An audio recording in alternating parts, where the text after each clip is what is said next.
Nung pumunta kami dito sa Maynila, sinabi nila na kausapin kami nila. Ang nag-orient sila, hindi talaga nila sinabi na magkakaroon ng training na ganun. Kasi kung sinabi pa lang nila, matanong ko na sa anak ko, kaya mo ba yun? Para madesisyonan namin. Hindi ko alam. Ba't ganun ang nangyari? Bigla na lang nag-text yung anak ko. Sabi niya, 1 week siguro wala akong cellphone. Kasi yung may training kami dun sa Baler. Tapos sabi niya, hindi pwede daw mag-cellphone. Sabi ko, sige na, mag-amping. And then, dapat ingatan yung katawan kasi isa lang yun. Kasi akala ko training lang na nga. Hindi, military training. Ano ba yun? Tapos, yun nga. Wala na siyang cellphone nung Sunday, Saturday. Wala na siyang cellphone hanggang Sunday nga. Tapos, bigla na lang may nag-message sa akin. Sinabi na, pwede pa po, tumawag ako sa iyo. Tapos, hindi naman siya tumawag. Ako na lang tawag. Sa pagtawag, tumawag na ako. Sabi niya, ma'am, na-aksidente po si Rene. Nalunod po. Yun, malaki talagang tanong ko. Ba't napunta doon sa dagat? Kasi basketball naman yung anak ko, hindi naman swimming. Masakit. Sobrang support ko mula bata hanggang ngayon. Tapos ginanon lang nila. Kasi kung alam ko lang na may training sila na ganyan, ma'am, kahit mahirap kami, hindi ko yun ipapahamak yung anak ko talaga. Kaya ngayon, gusto ko ng justice talaga. Kung anong nangyari. Bakit ganun ang nangyari sa anak ko? Alam naman nila mabigat yung nilagay nila sa paa o andin sa kamay. Tapos, pinaano pa nila sa dagat. Hindi na ba sila naawa? Tapos, ang dami nila. Ba't naman pumunta sila doon na walang dalang rescue, walang medic? And then, yung anak ko, wala talagang tulog kasi naghintay ako kung sana ba yung anak ko. Kahit isang picture, wala silang send sa akin. Wala naman lang silang sabi, ma'am, ito na yung anak mo, nakukuha na namin sa dagat. Tapos, dadali na namin ito sa Maynila. Wala talaga. Wala silang sinasabi sa akin. Kaya yung tita niya, pinapunta na ni Sir Mark Cayetano. Kagabi pa lang, doon ako nakakita ng picture ng anak ko. Tapos, dami ng mga post. Pero hindi pa talaga ako maniwala kasi hindi ko pa nakita yung anak ko na patay na. Tapos biniyahin nila yung anak ko. Hindi man lang nila binihisan, walang damit, yung shirt basa. Tapos wala pang staff na sumasama sa yung nagsundo sa kanila na pulinarya yung official na trabahante sa pulinarya lang tinanong ng tita niya nga, sino bang kasama nyo? Siya, kami lang. Walang staff ba sa atin niyo? Wala talaga. Tapos wala silang sa akin. Yung sabi na, ma'am, ganyan talaga, ganyan. Wala. Post lang nila na ganyan na yung anak ko na wala na.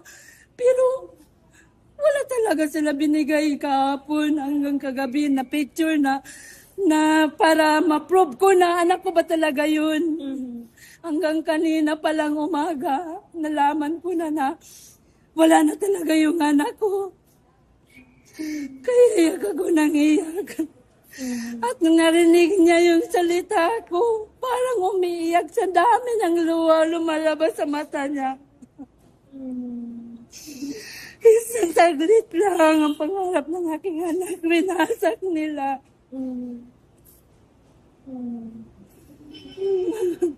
Kaya malaking tanong ko talaga, bakit? Bakit ba ganyan?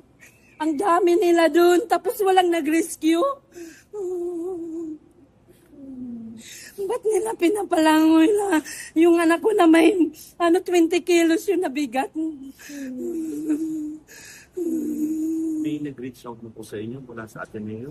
Wala pa po, sir. Hindi ko pa alam. Sa tingin niyo po ba may foul play po, ma'am, dito?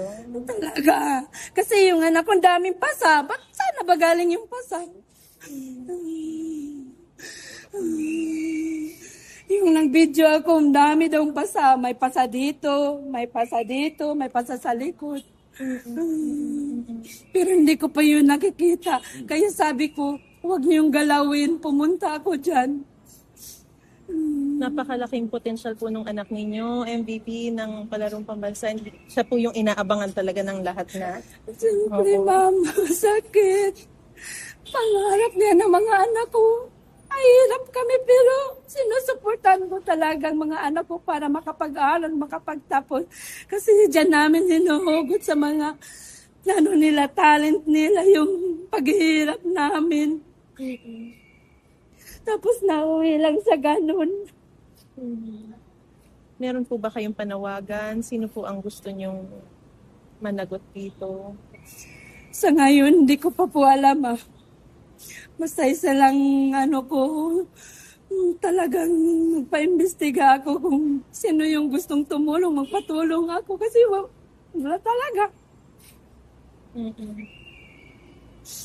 Gusto ko lang malaman bakit ganun. Bakit ang tagal nilang nakuha. Ang dami nila tapos hindi nila na-rescue. Bakit naman pumunta sila doon na walang rescue, walang medic? Dami akong tanong, hindi pa nasagot. Ngayon po ay pupuntahan nyo na po siya sa Omega. Doon na pa ako pupunta. Naghihintay na yun. Sige po, kami po ay nakikiramay, ma'am, at sasama na rin po kami sa inyo para matutukan po talaga tong kaso po ng anak po ninyo, ha? Para matutupan lang. Sige po, ma'am. Mga tubig. Maraming salamat. Magandang hapon po sa inyong lahat. Unang-una, maraming salamat sa mga kasama ko rito sa entablado, ang mga representatives ng various government agencies na nangangasiwa sa education and sports sa bayan. Kasama na po dyan yung National Youth Commission under the Department of Interior and Local Government. At of course, ang University Athletic Association of the Philippines and ang Samang Basketball ng Pilipinas. We started the meeting, and it is an organizational meeting at 1:30. It is already 4:30. It took us 3 hours to understand, comprehend, analyze the situation we are all in. Of course, nakikiramay sa pamilya ng mga nasawi at nagre-reach out sa mga lahat ng pwedeng tumulong para ma-solve natin itong problemang to. Before I read the stakeholders' statement, let me just emphasize and explain that this is not a fact-finding investigative panel. That is the role of the PNP and the CIDG and the Department of Justice. Our role is to understand what happened and to understand how and to agree that this should not happen again. So this is our joint statement.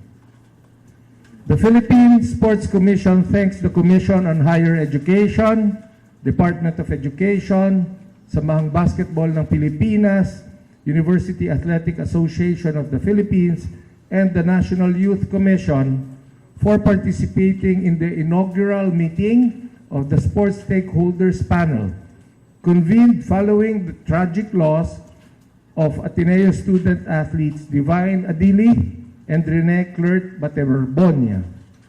Although preliminary, the meeting yielded several immediate resolutions and priority actions that the panel was quick to reach consensus on. We recognize the efforts of CHED in responding swiftly to this tragedy. The day after the incident, the Commission immediately commenced with a fact-finding mission to assess the conduct of the team-building activity pursuant to CHED Memorandum Order Number 63, Series 2017, Policies and Guidelines on Local Off-Campus Activities. They have also provided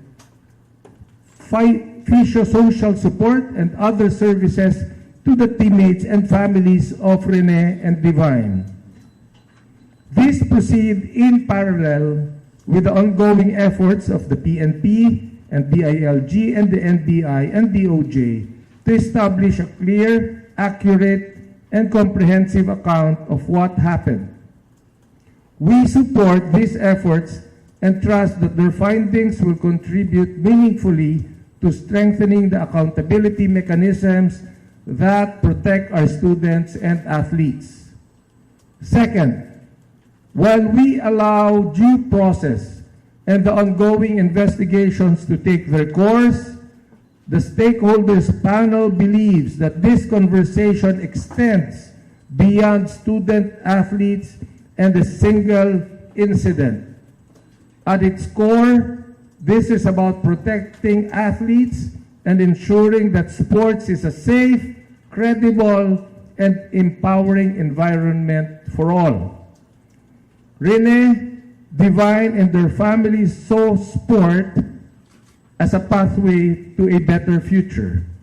For many Filipinos, especially, sports is a means to education, personal development, and social mobility. For this reason, this tragedy compels us to strengthen sports governance at every level. Coaches wield tremendous influence over the lives and development of athletes. We must do our part to ensure that they are not only empowered to lead, but also educated, trained, and held to standards that promote athlete safety, welfare, and responsible coaching practices. We will push for the enactment of law regulating the coaching profession, including the establishment of a national registry mandatory licensing certification, and continuing professional development requirements for coaches and sports professionals. We support the proposed Sports Coaching Act, House Bill 2631, filed by Congressman Michael D. Implementation must be undertaken in partnership with the national sports associations, educational institutions, and other stakeholders. Number two, we shall establish more robust safety standards, risk management protocols, and emergency response capabilities across all levels of sports, including standardizing safety protocols on the conduct of athlete training programs. As part of the effort, the PSC is currently working with the Philippine Life Saving under the guidance of Surf Life Saving Australia, something we have discussed a few weeks ago, to expand water safety education, certification, and preparedness programs for sports personnel. Athletic excellence must be pursued within the systems that are safe, accountable, and worthy of public trust. Let the memory of Rene and Divine fuel our resolve to exact accountability where it is due, to protect our athletes, and make sure that this tragedy never happens again. We express our deepest sympathies to the families and to the loved ones of Rene and Divine. We stand with you and we are here for you. Be assured that we will likewise relentlessly seek the truth that you deserve to know, and our doors are open for any assistance we can provide. We cannot undo what has happened, but we can ensure that this loss is not without purpose. The most meaningful way to honor Rene and Divine is to commit ourselves to legacy reforms that build a sporting environment worthy of every athlete who entrusts their dreams to it. Thank you very much. We are now open to questions. Thank you, Chairman. The floor is now open for questions. For an orderly proceeding, please raise your hand. Wait to be acknowledged. Kindly mention your name and your media affiliation before asking the question. Good afternoon po. Question for Chairman. This is Luisa Morales from One Sports. Chairman, at this point po ba has the PSC reached out to the family in terms of offering maybe assistance in whatever way, especially po sa family ni Divine who is of course in Nigeria po? Yes, Luisa, thank you. Every time something like this happens, it is SOP on the part of PSC to support and reach out to the families. During the earthquake in Cebu, where 6 basketball players and referees died, tumulong po ang PSC dyan. Nung namatay po yung isang atletang nagtitraining para sa palarong pambansa, tumulong po ang PSC dyan. As a matter of fact, after this press conference, ako po ay patungo sa makikiramay sa Arlington. Kasama ko po Secretary General ng Palarong Pambansa and USEC Malcolm Garma para makiramay sa pamilya. At yes po, tutulong po ang PSC sa pamilya ni Rene at sa pamilya ni Divine. Question po for ED Rebo. ED, on the part of the UAAP, are there any steps that the league is looking to make in the coming days, maybe finding or making an own investigation, or maybe can we expect some policy changes or maybe even sanctions following this incident? Luisa, we already did. In fact, yesterday we had the joint committee meeting scheduled, and President Mark Molina of FEU actually canceled some items and made this the first order of the day. And this is the second step actually. Nag-align kami for economy and symmetry because of the resources of the Office of the PSC as well as the numerous stakeholders. Ang isang resolution namin yesterday, not to run counter with all the other ongoing investigations of the lead agencies, sumama rin muna dito and see where we can help. So it's been 2 days and the 2 concrete steps were already taken, and we're committed to continue those efforts.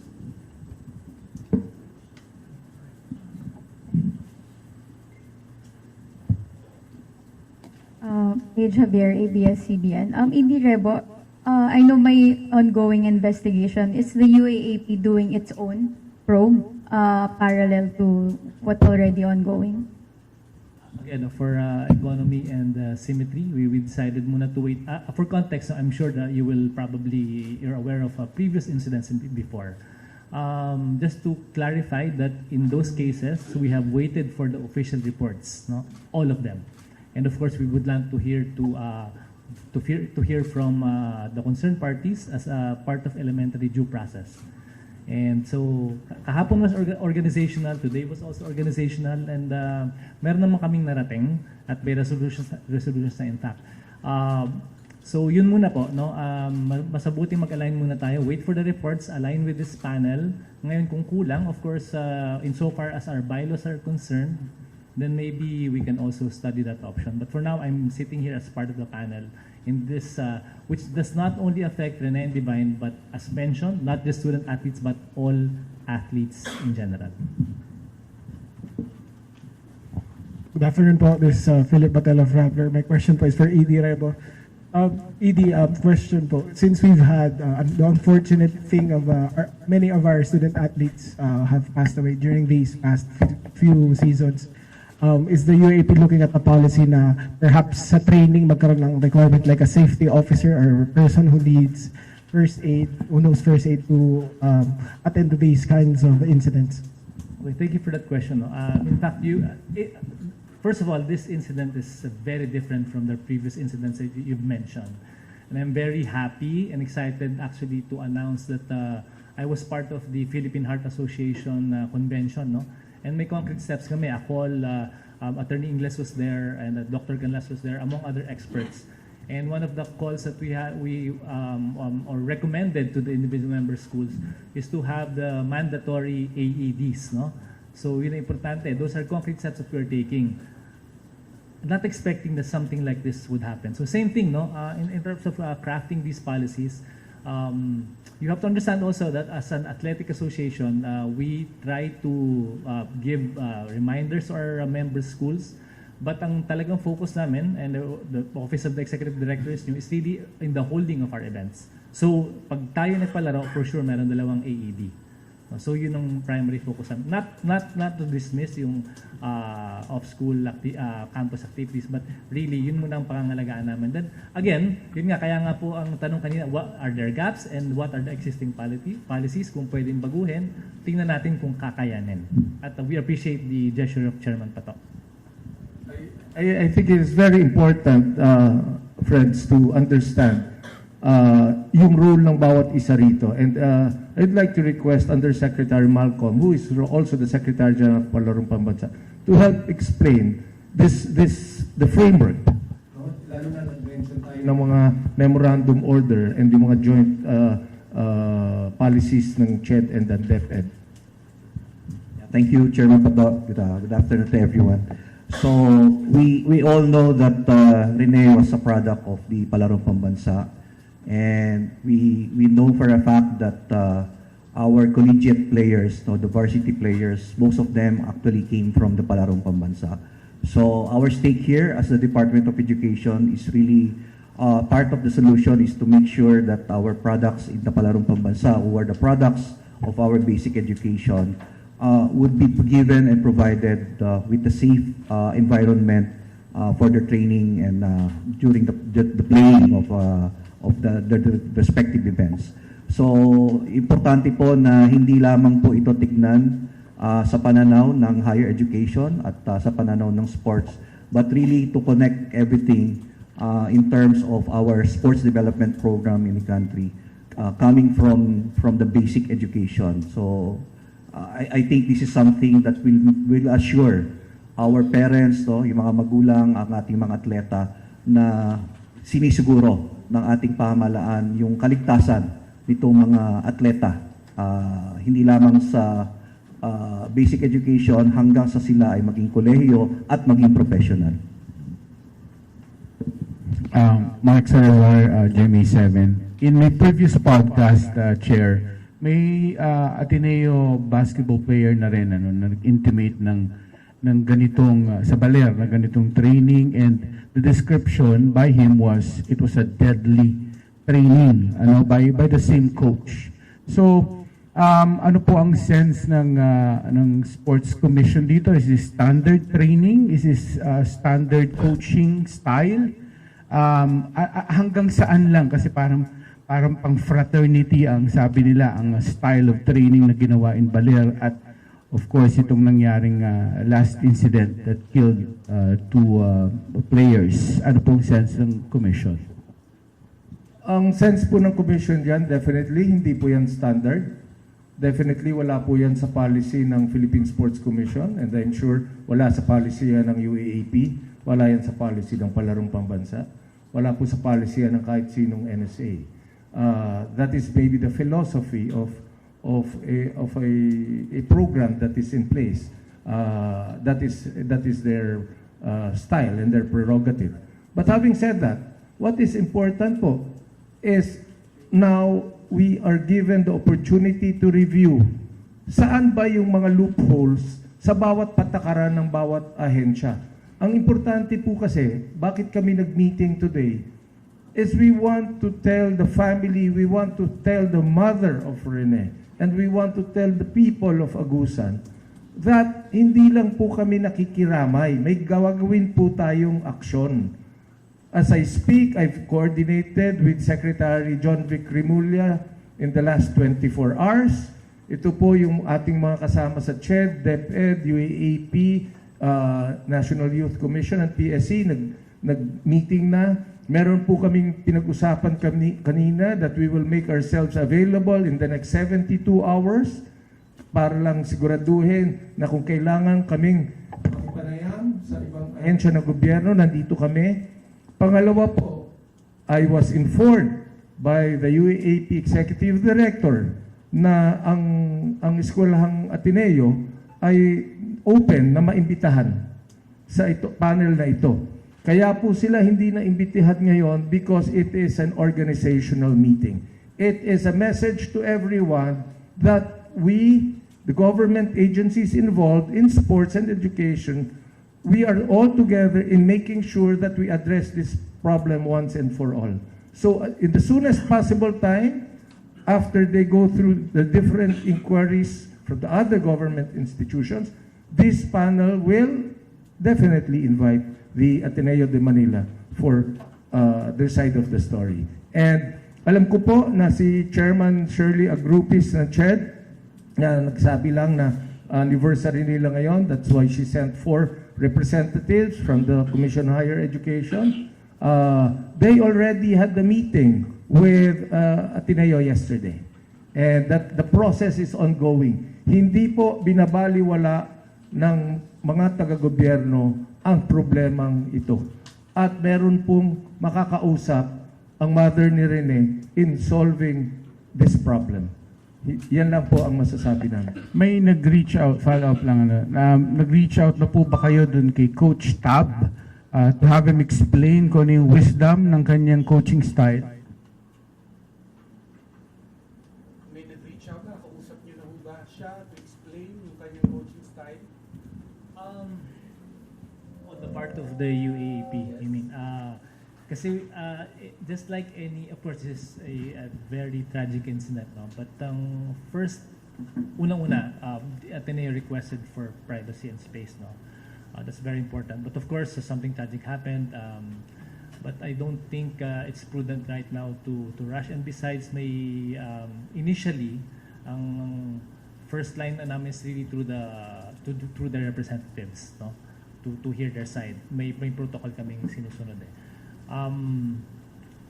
Pag hindi masaya, then that's the time we take action. But for now, because of the sensitivity of the issue, the requested space, ito muna kung saan kami nakalugar internally UAP, ano ba ang pwede nating gawin, organizational muna kung if possible, and again aligning with the PSC, with their efforts and all our resources and our collective minds.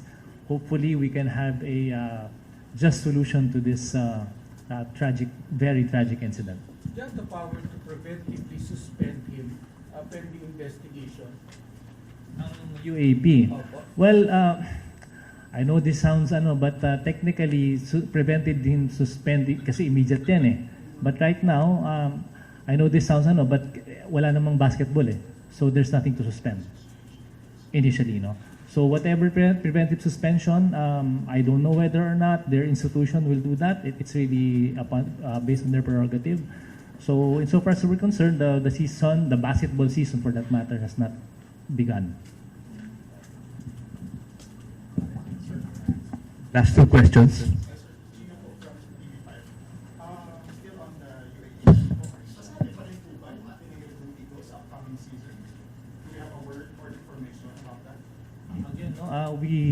We go where the evidence leads. We are now in the process of gathering information, waiting for official reports that have been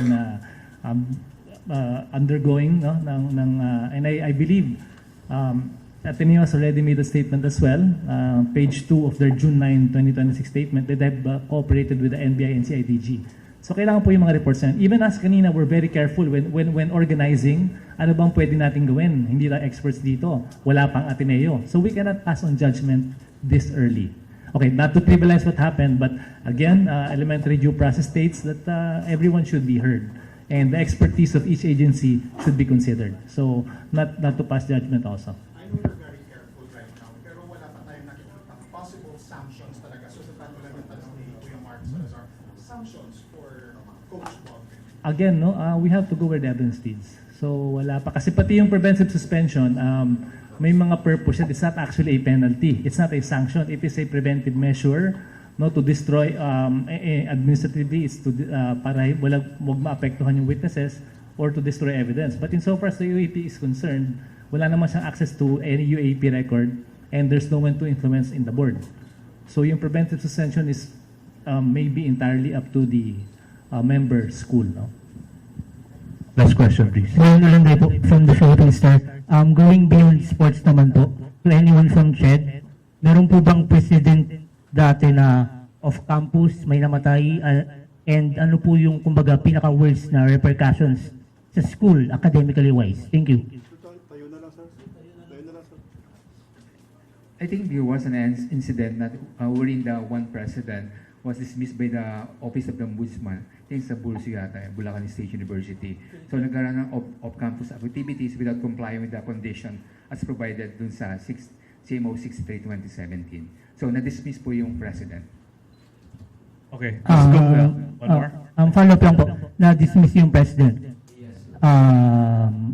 Doon po, under CHED po yun, no? So, sa school po, paano po? Under command responsibility po kasi yung naging sanction sa kanya. So since siyang president, so under his charge, so ang sabi ng ombudsman, may culpability on the part of the president being the command responsibility. Meron pong sariling probe yung CHED right now, right? Kumbaga, bukod po sa CIDG and PNP, meron kayong sariling investigation. Meron po yan eh. Pero kasi there's a separate complaint filed before the Office of the Ombudsman. The Ombudsman was the one. For the Butterbona, wala pa po kayong sariling probe. Okay.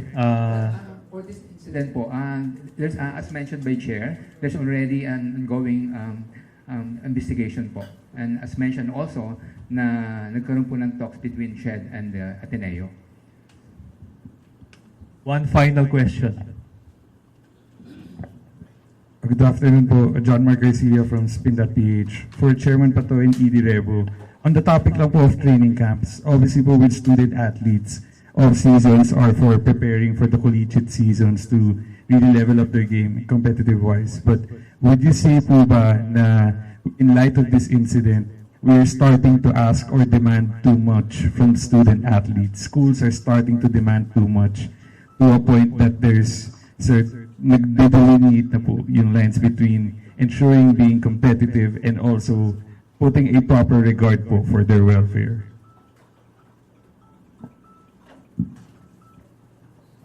You know, I've been through that for the longest time. No? Prior to my appointment, I've been helping so many university teams and professional teams in preparation for all big tournaments. I've been helping national teams from boxing to rowing to basketball and even UAAP basketball. I must admit that. But this is the realization today that we need this framework and we need these policies moving forward. Hindi talaga pwedeng paubaya lang sa kanya-kanyang quote-unquote diskarte yung training moving forward. And masakit man aminin na nangyari ito and now it's a realization amongst us. But rest assured, we will definitely address this situation as soon as possible.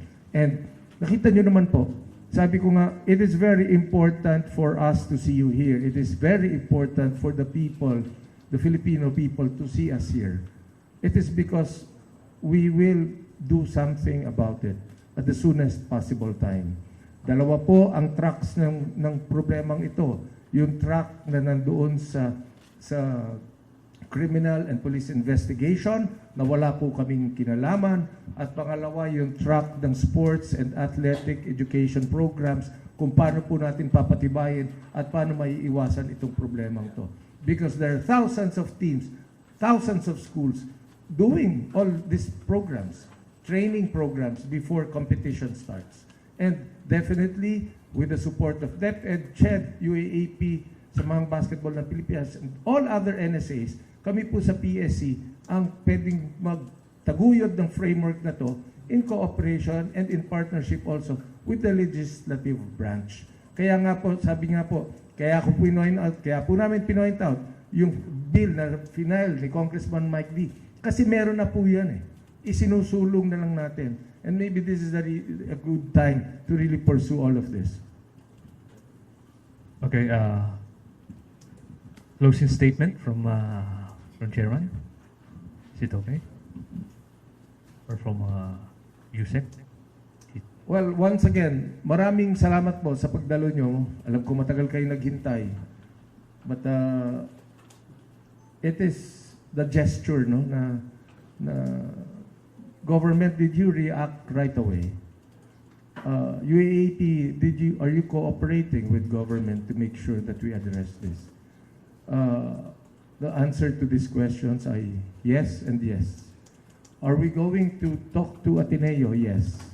Is Ateneo willing to talk to us? Yes.